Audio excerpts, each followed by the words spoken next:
Hi అండి. అల్లం వెల్లుల్లి పేస్ట్ 6 నెలల పాటు నిల్వ ఉండాలంటే ఏ విధంగా చేసుకోవాలో కొలతలేంటో చూసేద్దాము. ఇక్కడ నేను పావు కేజీ వరకు అల్లాన్ని శుభ్రంగా తొక్క తీసి ముక్కలుగా కట్ చేసుకుని ఇక్కడ పెట్టుకున్నాను. అలాగే 200 గ్రాముల వరకు వెల్లుల్లి తీసుకోవాలి.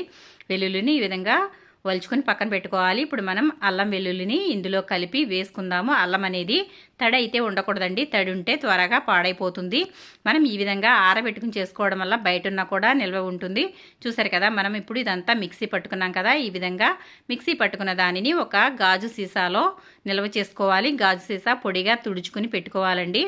అలాగే మనం ముందుగా వాడుకునేదైతే ఈ విధంగా ఒక సీసాలో వేసాను. ఎక్కువ రోజులు నిల్వ ఉండాలంటే అందులో కొంచెం పసుపు అలాగే కొంచెం ఉప్పు వేసుకుని ఇది మళ్ళీ మిక్సీ పట్టుకుని ఈ విధంగా చేసుకున్న తర్వాత ఇది కూడా ఒక పొడిగా ఉన్న గాజు సీసాలో భద్రపరచుకోవాలి. ఈ విధంగా అల్లం వెల్లుల్లి పేస్ట్ అనేది తయారు చేసుకోవడం వల్ల 6 నెలల పాటు అల్లం వెల్లుల్లి నిల్వ ఉంటుంది.